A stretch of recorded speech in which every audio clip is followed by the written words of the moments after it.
Welcome guys. In this video we will be solving 4 questions of complex analysis which came in part B of CSIR NET 26 November exam.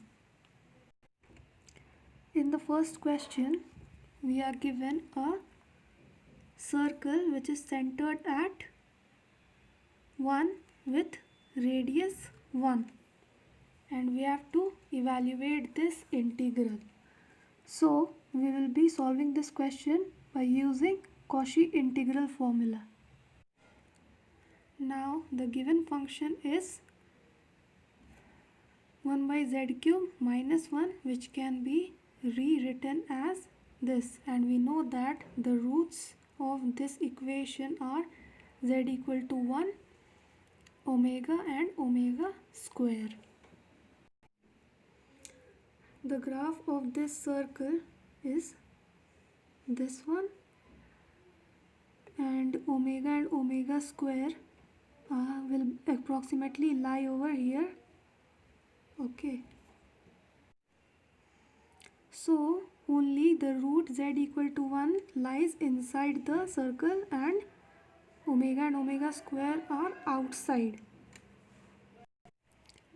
Now we know that the Cauchy integral formula is given by this, where a is a singularity of the function fz which lies inside the given curve. Let's change this fz to gz to avoid confusion with our fz over here. Now in this question we have a is equal to 1. So putting this a is equal to 1 in this formula, we get f1 is equal to this, where fz is this. Hence the integral we had to evaluate equals f1, and we put the value of 1 here, we get 1 by 1 plus 1 plus 1, which is equal to 1 by 3. So the correct answer for this question is 1 by 3, option B. We have one more question which is based on Cauchy integral formula. Here we are given a circle which is centered at 1 and it is of radius 1 by 2, and we have to evaluate this integral. Now the graph of this circle is this.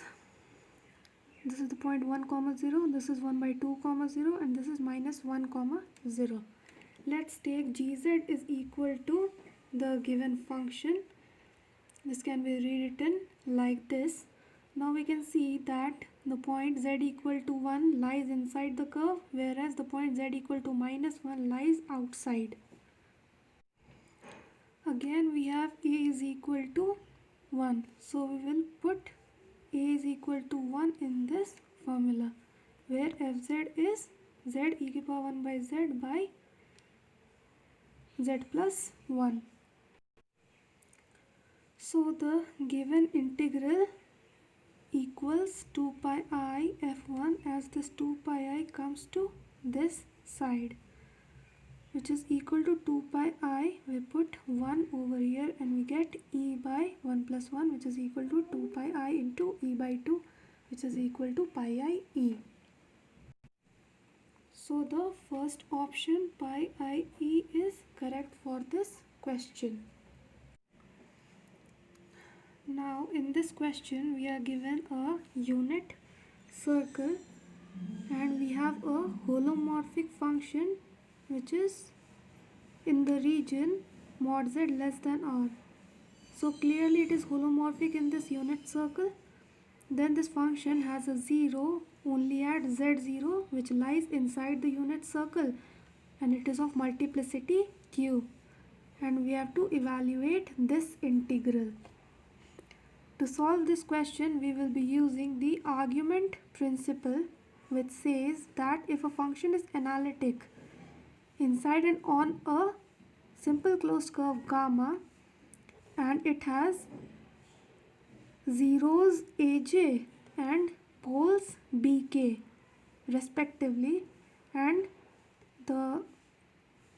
they should not lie on gamma.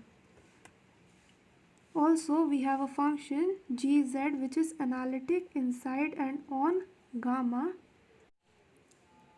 We have 1 by 2 pi I integral of gz f dash z by fz dz is equal to summation running from j equal to 1 to n pj g aj minus summation k equal to 1 to m qk gbk, where pj is the order of aj and qk is the order of bk. Now, upon comparing with the given integral in the question, we get gz as z to the power p. Since the function only has a 0 at z0 of multiplicity q and it has no pole, we have a1 is equal to z0 and the rest of a2, a3, all of them are 0, as there is only a single 0 of the function which is of multiplicity q. Order and multiplicity are the same thing, so we have p1 is equal to q, and since there is no pole, so we have bk is equal to 0. So we put all these values in the given formula, we get the required integral as summation j equal to 1 to n pj g aj. The second part is it becomes 0 as we have no pole, and this equals p1 ga1, which is equal to p1 is q and ga1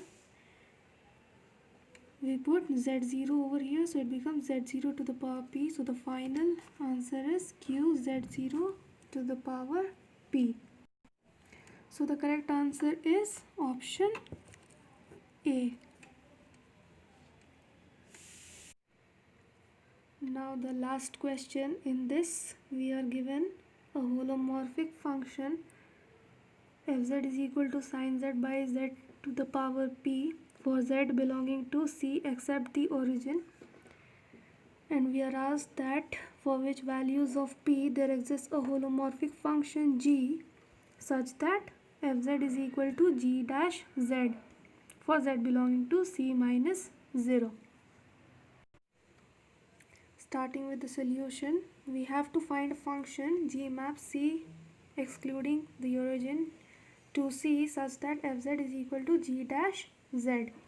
Now integrating both sides, we will get gz is equal to integration of fz dz. Now fz will be integrable. For this, the necessary condition is that fz must be continuous in the whole complex plane, so it must be continuous at z is equal to 0. Hence z equal to 0 must be a removable singularity of fz. Now we have fz is equal to sin z upon z to the power p, which is equal to 1 by z to the power p. We write the expansion for sin z over here, which becomes this.